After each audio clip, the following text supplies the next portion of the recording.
Lucky Land Casino, asking people, what's the weirdest place you've gotten lucky? Lucky? In line at the deli, I guess? Aha, in my dentist's office. More than once, actually. Do I have to say? Yes, you do. In the car before my kids' PTA meeting. Really? Yes. Excuse me, what's the weirdest place you've gotten lucky? I never win and tell. Well, there you have it. You can get lucky anywhere, playing at LuckyLandSlots.com. Play for free right now. Are you feeling lucky? No purchase necessary. Void where prohibited by law. 18 plus. Terms and conditions apply. See website for details.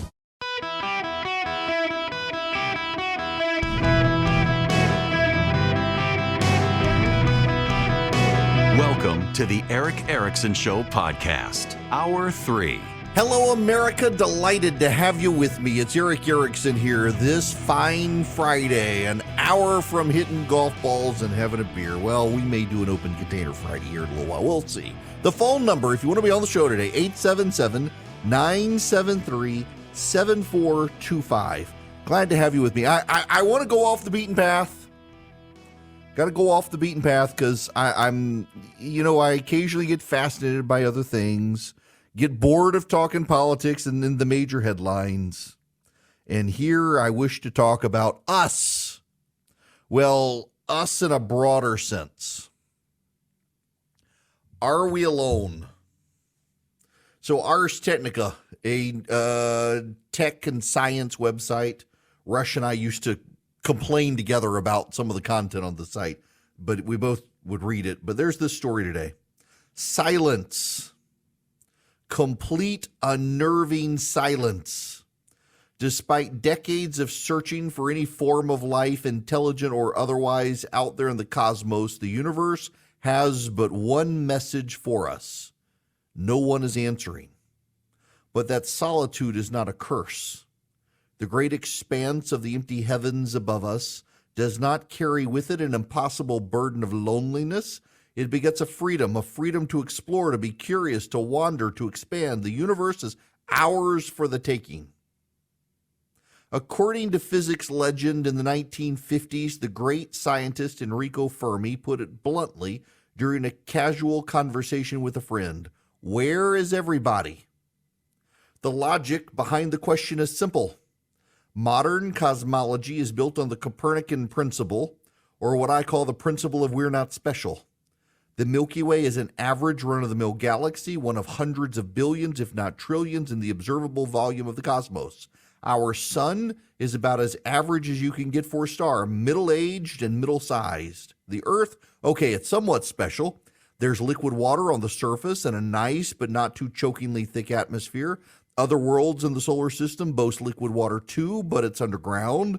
And water is the most abundant chemical compound in the entire universe, so we shouldn't be surprised that it gets to be liquid here and there. And even given that the Earth is pretty good, we're not that special. There's nothing that's obviously, triumphantly remarkable about the Earth. The appearance of life on it, the eventual evolution of intelligent life, it happens here, it can happen anywhere. And given the universe is creeping in on 14 billion years of age, life is bound to have risen elsewhere. But all those billions of years is more than enough time for some civilization to become extremely technically competent and send either themselves or their robotic emissaries throughout the galaxy, exploring, if not outright colonizing every planet they wish. It's not like the Milky Way is that big, it's just 100,000 light years across. So billions of years is plenty of time for someone to explore every little nook and cranny, even if they have to do it slowly. Given these assumptions, evidence for alien civilization should be obvious and manifest. So where is everybody? You know, it is a fascinating question. So I love to look at the stars. I got a great big telescope at my house. It's an 8-inch telescope. If you follow me on Instagram, occasionally you'll see I'm putting pictures up of far-off galaxies or star clusters, planets, nebula. I love the Orion Nebula. The Orion Nebula you can see with your naked eye, particularly in a dark place. The center of the Milky Way, go to a very dark place you can. In 2 weeks, I'm taking my family to Sedona, Arizona. It's considered dark sky territory. It is so dark at night with the naked eye, you can see the Orion Nebula, you can see the center of the Milky Way. You can see the vast array of the heavens. You know, it's something those of you who live in urban areas you can't appreciate. You got to go out into the country. And when you're out in the country, The amount of stars you can see is just infinite. When I was a kid, we would go camping in the deserts of the Middle East, well away from cities. The entirety of the sky from horizon to horizon, pitch black. No terrestrial light sources. And the amount of things you can see, it boggles your mind. How common in the dark sky a shooting star is. The ability even to see satellites racing around our Earth, you can see them. With the naked eye, you can see the satellites. What you can't see is any sign of anyone else anywhere in the universe. No little green men, nothing. And yet we keep looking. We are not, scientists will tell you, very special. We are specks of dust on a larger speck of dust, orbiting a ball of plasma, itself orbiting a black hole at the center of the Milky Way. The Milky Way orbiting God knows what. One day will collide with the Andromeda Galaxy billions of years from now. We're not that special, they tell us, except we kind of are, aren't we? Because there's nothing like us anywhere that we know of. We just assume the galaxy is so big and the universe so much bigger than the galaxy. The galaxy is just a speck of dust in an otherwise massive, massive array. We are almost, with the James Webb telescope, almost able to see the edges of the known universe all the way back to the Big Bang.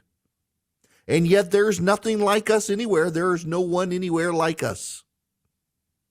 If tomorrow we were to all die, no one anywhere would ever have any knowledge of us except our Creator. It's kind of a big deal, isn't it? So you know the Big Dipper and the Little Dipper. There was a space, and this is one of the most game-changing photographs taken of all time. There is a space, that dark space in the Big Dipper, in between where the actual bowl of the Big Dipper is. And it's just a black space. You don't see any stars there. And so they pointed the Hubble telescope. After the Hubble telescope was in orbit and its lens had been fixed, famously, they put the Hubble telescope up and it was out of focus. They had to do remedial repair with the space shuttle on it. They fixed it and they pointed it to that black empty space in the middle of the Big Dipper, because there's nothing there. And they just wanted to see, will Hubble see anything so faint? And what the Hubble telescope saw was galaxies. Not just a couple of galaxies. Tens, if not hundreds of thousands of galaxies strung together like a chain. Galaxies. Each of those galaxies in 1 trillion stars. Those trillion stars, probably 1 billion planets orbiting them. And yet, it doesn't really matter. There's this thing called the speed of light. Light is the fastest thing in the universe. One cannot go faster than light. Now, there are theories, like Star Trek is premised on actually a legitimate theory. Star Trek is premised on warp. So we have something called space-time. Gravity bends space and time. And if you can create an engine that can pull in the edges of space, I mean, just put yourself a little dot on the center of a piece of paper and now fold the edges up. Suddenly you're very close to those edges. That's a warp in space-time. And there's this theory that you could create a warp drive, so to speak, or a wormhole where you could tunnel through space and time and get someplace else fast. But we don't have the technology. We don't have the power. We don't have the availability. So does it even matter? The furthest human things away from humanity now are the Voyager 1 and 2 spacecraft. They were launched in the 1970s. They are now outside our solar system. Right on the edge. I think Voyager 2 is right on the edge of the solar system. There's something called the heliopause. The power of the sun pushes only so far and it begins to fade and then it stops and you're in what's called deep space, where the dust particles and the light blown by the stellar array of the sun no longer move beyond. And Voyager 1 and Voyager 2 have punched through it, now into deep space. And we have things we can learn, but what we're learning is we are alone. Alone. And even if we were to meet, the galaxies, they're flying apart from each other. So the stars in the sky we see today, over time, we'll see less and less. The sky will get darker and darker over time as everything moves apart from each other. Something that for a long time scientists didn't think was happening. Scientists thought the whole thing was collapsing in on itself, actually continued to expand, and we don't know what it's expanding into. That's the other fascinating part of this, is we have no idea what it's all expanding into. But what we do know is that galaxies move further and further away from each other. We're less and less likely to even be able to find life in other galaxies, let alone our galaxy, as our galaxy over time will stretch out in proportion to itself and be harder and harder to navigate. And even then, if you were to travel at the speed of light to the middle of the galaxy and come back, time on Earth would have sped up so much because of the theory of relativity. I mean, none of us today will ever know. And yet there are a lot of people out there in search for life elsewhere. A lot of money spent in search for life elsewhere. A lot of people looking for radio signals. The radio signals we find are naturally occurring phenomena. Sometimes we get very excited. In fact, there's a theory now from some of the great pessimists out there that maybe what happens is there's a natural evolutionary cycle of creative genius in the universe that eventually you get to the point where you're so smart, you wipe each other out, you create artificial intelligence, you all die. It is always kind of funny to me that people who don't believe in a God believe we're going to wipe each other out so efficiently. There's just nothing out there. There's no one out there. There are no little green men out there, but there's this. One more thing here before I let this go and move on to something else. That also does make us much more special. We are unique. We're not an endangered species per se, but we are a single planet of sentient beings in a limitless universe. Why?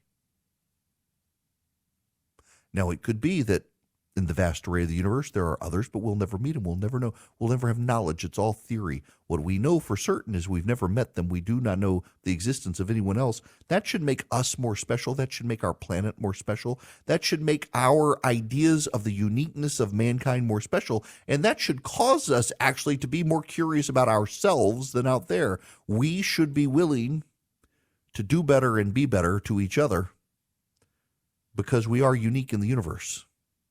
And to the extent that the scientists get all worked up about maybe we'll find little green men or whatnot, you're missing the aliens, the people next door to you.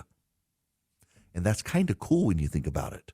It really is all of us on this rock of rock and melted rock and water, hurtling around a giant ball of plasma, which itself is hurtling around a black hole. And we are unique and alone. Should make you value every other person on this planet even more. Welcome. It is Eric Erickson here. Open Line Friday, 877-973-7425. John, you're going to be up next. Welcome. Thank you, Eric. Just a little thought here. The FBI has been kind of dirty for 60 years anyway. If you recall, J. Edgar Hoover supposedly had dossiers on every person in Washington that counted. That'd be JFK, LBJ, and most likely many of the Republicans. So getting rid of those guys is kind of tough. That's all I have to say today. Look, that's a good point, John. You're right. I mean, Hoover was feared in Washington, D.C., because he kept dossiers on everyone, abused the FBI when he wasn't out there cross-dressing, I guess. Hoover was a force to be reckoned with. I mean, J. Edgar Hoover, the first major FBI director, and he really did keep all sorts of information about all sorts of people in Washington and beyond. and no shame about it either. It was pretty upfront. It was kind of a remarkable thing. The organization has always had issues. There's some breaking news I've got to get to here. It is just hitting the wires. Republicans are announcing today that they have hit pause on debt ceiling talks. Garrett Graves from Louisiana, one of Kevin McCarthy's deputies handling the negotiations, says that they've kind of hit a snag and they're pressing pause on their talks. He says it's just not productive. In a statement, he was joined by Patrick McHenry from North Carolina. A White House official acknowledges that a snag has occurred without indicating that either side has walked away from the table. There are real differences between the parties on budget issues, and talks will be difficult. The president's team is working hard towards a reasonable bipartisan solution that can pass the House and the Senate. It's unclear when Graves and his fellow Republican negotiators will resume talks, which were originally expected to continue throughout the weekend. The White House's negotiators include Budget Chief Shalonda Young, Congressional Liaison Louisa Terrell, and Top Advisor Steve Ricchetti. Senate Majority Leader Mitch McConnell promptly tweeted backup for the House GOP, saying, "It's past time for the White House to get serious. Time is of the essence." The market is reacting to this. The Dow has fallen 123 points. The reality is the 14th Amendment is not going to be an option. The reason the 14th Amendment won't be an option goes to what Judge Michael McConnell pointed out the other day. The markets will react destructively if this were to happen, because the markets understand instinctively that it's a really bad idea and it would be considered unconstitutional and thrown out by a court. So no bond investors are going to invest in bonds when they aren't backed by the full faith and credit of the United States, because the Congress has not approved the expansion of the bonds. You know, if you hit the debt limit, all it means is that the president can't take out more debt. He can still spend money, but all the money has to be spent to lower the debt. So every dollar that comes into the government has to go to debt service. You can't add more debt to the government. You can still spend money, but you got to pay the debt first. We are now the third most indebted nation in the Western world. Italy is more indebted than us, and I forget the other country more indebted than us in the West, but it's not good that we have that much debt. It is economically destabilizing, and it's going to throw us into a period of stagflation. We've got to do something. We've got to make cuts. Tough decisions must come, and the Biden administration doesn't want to make those tough decisions. They're refusing to make cuts, so the GOP is walking away from the table. We may have this fiscal crisis yet. The Dow is now plunging because of this. The only group of people in Washington who have raised the debt ceiling are House Republicans. The Senate Democrats have not even brought something to a vote. Joe Biden does not have a plan. The only plan is the House Republican plan. They might as well go along with it and raise the debt ceiling and make some spending cuts. Hello there. It is Eric Erickson here. Open Line Friday. The phone number 877-973-7425. If you want to be on the show, hold the phone calls real quick, because I got to play you this audio. I'm not going to play. It's a lengthy audio, but I'm not going to play it all. Here's the deal. I mentioned this a little bit yesterday. The State Department has started requiring pronouns in email signatures, and they're generated automatically in the from line. And the problem is that they're not getting them right. The men are getting female pronouns and vice versa. This is Matt Lee from the Associated Press. Have you gotten any emails from any of your colleagues in the last, before you came out here, obviously not while you've been at the podium, but since about noon or so? Why don't you get to your question? Okay. And then Have you? What's your question? Are you able to look at them right now? My email? Yeah. I'm not going to pull up my email from the post. No, you don't need to show it to me. Yeah. I want to know if you've noticed anything different in the from line where it gives the sender. Matt, this would be a lot better if you would just ask us what your question was. Well, I mean, so you haven't noticed anything? No. Okay, so within the last hour and a half, 2 hours, the State Department's internal, email system, and I've tested this, so I know that it's true, has added pronouns to people's, not their signature, but to their, where it says from. Mm-hmm. Okay. So it will say him, he, his, or her, or she, hers. Why? This is not an optional thing. This is something that has been just arbitrarily imposed. And, understand that people could have their pronouns attached if they wanted them to a signature before. But this is not something that anyone has a choice about. And so I'm just wondering why and who made this decision. Well, Matt, I have not seen this phenomenon for myself. Okay, well, I have, and I'll show it to you. Is it just, to ask you a question, is it just for internal State Department obviously people not, because I tested it. So I got an email from someone in this building, and whereas before it did not have any of these pronouns attached to the sender's name, it now does. And I've also been told from other people that many of them, or at least. Well, when you send it, does it have the? I'll show it to you in a second. Well, what I will just say, if you don't know anything about this, then that's fine. Yeah. Can you look into it? Because I'm happy to look into it. Why this would not be an optional thing for people to do. But the problem is that a lot of them, or at least some of them, so far as I've been able to tell, are wrong. They're giving the wrong pronoun. So men are being identified as women and women as men, and this has nothing to do with whatever transgender or anything like that. But it's ridiculous. This phenomenon has not made its way to my Outlook, but I'm happy to check on this for you. I just told you about it. So can you broadly though, Matt, of course, the ability for individuals I don't have a problem with doing it, and if people want to have their whatever pronoun attached it is fine, but it should be a choice, right? Not something that is the State Department imposes on people, especially if it's wrong. I will look into this. I'm not aware. Thanks, everybody. Okay, so let's just acknowledge one. I've just played for you a 3-minute, 1-second clip that is largely pointless, but also it does make it where the State Department is forcing this on its employees and assigning them a gender that may not actually be right.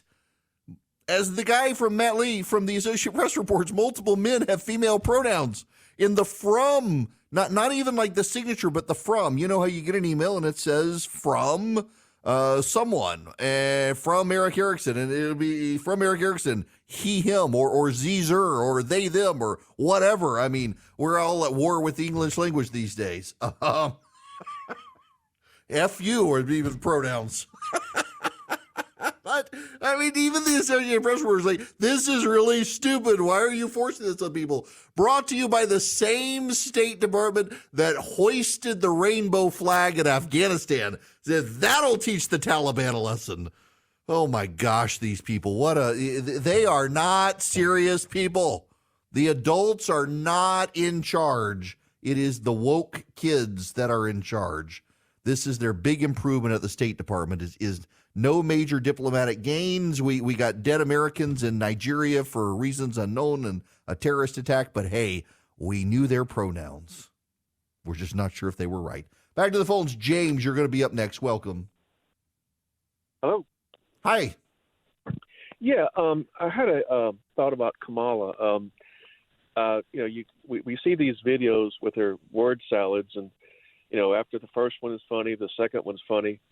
After you see 4 or 5, you start to wondering, if it's intentional. And I recently saw a video of her in a congressional hearing where she was, came across, quite well, quite intelligent, spoke rather well. And so, if they're doing this stuff on purpose, I'm just wondering what is the reason that they're wanting her to look like an idiot?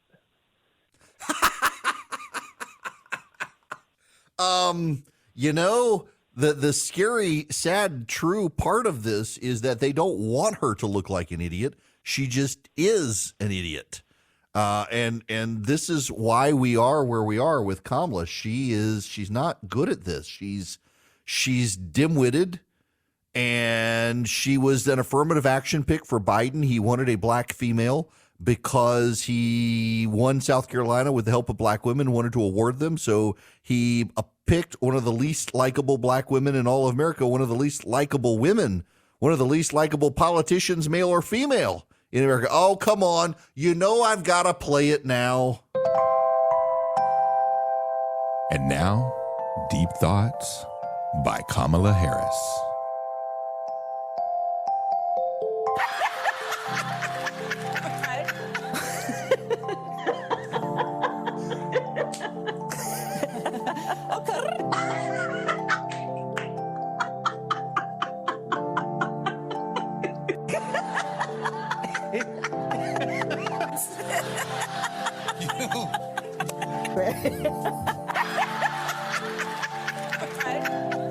That was Deep Thoughts by Kamala Harris. Charlie put that together on a whim, and it's so good. She's just not good at this. She's genuinely not good at this. It just, Charlie. We'll play it at your funeral. That's what he wants to be known for. All right, one more. I haven't played this one in quite a while. And now, Deep Thoughts by Kamala Harris. And as always, Wakanda forever. That was Deep Thoughts by Kamala Harris. Oh, that woman. Oh, she's just the gift that keeps on giving. You know, they're doing a big fundraiser for Kamala Harris in New York. Anna Wintour from Vogue magazine is headlining this, and I read they weren't having the press there. They're trying to minimize Kamala Harris's exposure with the press. They're doing this dance where they're bringing in pool reporters to follow her around and write up what she does, but not give access because they're trying to find a way to keep Harris visible without Harris opening her mouth for the public, because every time she opens her mouth to the public, it turns into a disaster. All right, now I gotta tell you about the story, because this one it's one of the things that the left is doing. It's like with the pronoun thing at the State Department. It all is the left has decided to play an experts game. They've captured all of these institutions of experts, and now they demand that you listen to the experts in the institutions they've captured. And they've purged from the institutions credible people and put up their ideologues. One of those institutions is Scientific American, the magazine. I read this magazine when I was a kid because I was a nerd. Scientific American has an editor, Laura Helmuth. Laura Helmuth is a progressive advocate of trans ideology. There is a study that is out, and the study is about sparrows. Sparrows, white-throated sparrows, Zonotrachea albicollis is their scientific species. They engage in polymorphism. Polymorphism is where there are two distinct subspecies of male and two distinct subspecies of female. And they're known by their crowns. One of these sparrows has a tan crown stripe on their head. The other has a white crown stripe on their head. They're still male and female. It's just that one has a white stripe and one has a tan stripe on their head. And based on their stripes, they have different relations. So, for example, the white striped one is more nurturing than the tan striped one. And what they have found is that when there's a white striped female sparrow, she tends to mate more with the tan striped male sparrows, and the tan striped female sparrows tend to mate more with the white striped male. This doesn't mean there are 4 different genders. It just means that there are 2 genders, male and female, but they present themselves in two different pairs. So you can have a white striped male or a tan striped male. They're both male, but they behave differently and they court differently, but they're still male. Nonetheless, the editor of Scientific America has put out this tweet. White-throated sparrows have 4 chromosomally distinct sexes that pair up in fascinating ways. P.S. Nature is amazing. P.P.S. Sex is not binary. Yes, actually it is, you idiot. This is the editor of Scientific America claiming that sex is not binary because the sparrows present in male-female pairs of differing ways they mate. So the female types are white striped females and tan striped females. The male types are white striped males and tan striped males. They're all either male or female. It's just the stripe on their head is different, and they behave differently. And she's blocking anyone, including scientists who point out she got it wrong. She's blocking them on Twitter. She doesn't care about the truth. And so we're supposed to believe her at Scientific America as the editor because she's supposedly an expert and she's getting the basics wrong. Like I can read, you can read the studies. They're not hard to read. And they all make the very clear case that there are only 2 sexes. Each sex, though, just has different forms, white stripe or tan stripe. Her tweet is wrong. She's being told that she's wrong. And instead of deleting her tweet, she's blocking people who correct her. That's ideology. That's not science at Scientific America. She's nosediving this institution into the ground. It's no longer a credible place, and yet the left says, these are the experts. We must listen to the experts. Not when you've hijacked the institution and fired all the legitimate experts to put the crazy people in charge. That's what you've done. You've put the inmates in charge of the asylum and said, let's go ask the shrink. Well, the shrink is the crazy person. The left, you got to give it to them. They've been very good at this. But also, they're starting to be exposed for just how childlike and stupid they actually are. And that's going to cause all sorts of problems for them. How many problems it'll cause for the rest of us is to be seen. Now, let's talk about your computer problems. You're buying a computer for your family, and you're worried about viruses, you're worried about updates, you're worried about incompatibilities, you're worried about getting email set up, you're worried about getting your printer set up. You can't afford an IT person, but you can afford Vision Computers. They can build the computer for you. They spend time with you. I've gone through this process with my kid. This is why I'm doing this, because I loved it. Sat down with me. They said, what does he want? Talked about the GPU and the process of the CPU. Talked about his look, because they can design the outside of it to look just so. Reasonably priced, custom-built PC that's going to last us through the rest of his high school years, get him into college, and we'll be able to upgrade it. And when we have a problem, we'll be able to call their tech support because they answer the phone within about 15 seconds. Now, let's take this to your business. You can't afford an IT person for your business, but you need computers for all of your employees. Vision can not only build you the computers you need, design them to be upgradable so you don't have to keep buying new computers, just as parts get outmoded, swap them out, and they can handle your tech support. So you call them within 15 seconds, your employee who's embarrassed because they forgot to plug the computer in, calls them and they can run through the process of why isn't your computer turning on? Have you plugged it in? And they're not going to get like bamboozled by an IT guy shaming them for the rest of their lives. It's great. Your employees can call, you can take care of email, printer, compatibilities. In many cases, they can remote in to help you with your computer. You don't have to even bring it in. And if you call them at 404-COMPUTE, you get the Eric Erickson special. So check them out. VisionComputers.com is their website, or call them at 404-COMPUTE and ask about the Eric Erickson special. Not even on their website. They'll get you a great deal, and you get their tech support. And listen, if you don't have Vision, but you got a PC and you need help, for a low annual fee, Vision will become your tech support person and fix your computer for you.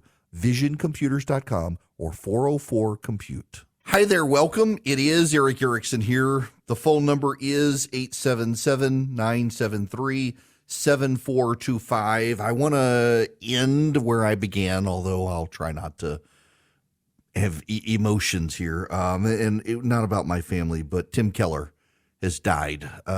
Tim Keller is a man I got to know through criticism. man, I criticized some of the things that I was led to believe he had said, and wrote probably in a less charitable way than I should. And a lot of us have this story, and then started reading what he actually wrote.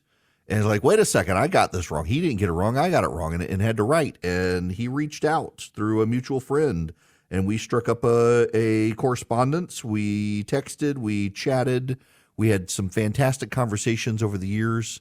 Did not know him well, but I would consider him a friendly acquaintance, if not mildly a friend. We would check on each other as he battled with pancreatic cancer. He would check on my wife to see how she was. And he was just a wonderful person who gave his time to me and to others, and offered great advice and counseling about pursuing my degree in seminary and classes I should take and things I should consider, and was very generous with his time. So I did this interview with him, and we actually had an hour conversation. I've made it available. If you text Eric, E-R-I-C-K, to 33777, you can get the podcast. We pushed it out to the podcast. We also, I also put it up on Substack. You can get it there too. So if you get my daily email, you got it. But we spent an hour. He had given me 15 minutes of his time. The actual conversation for air wound up being almost 30 minutes. But there was 30 minutes in there that the recorder was not off, and we were chatting about mutual friends, encouraging me in my studies, me talking to him about his family.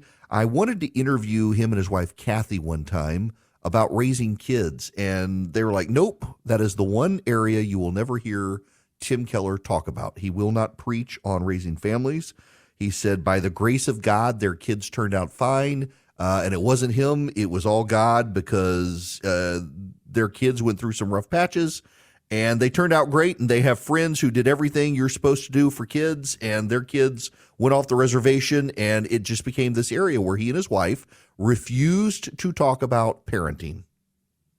It was a very interesting look into his thoughts on that. And I just appreciated his time.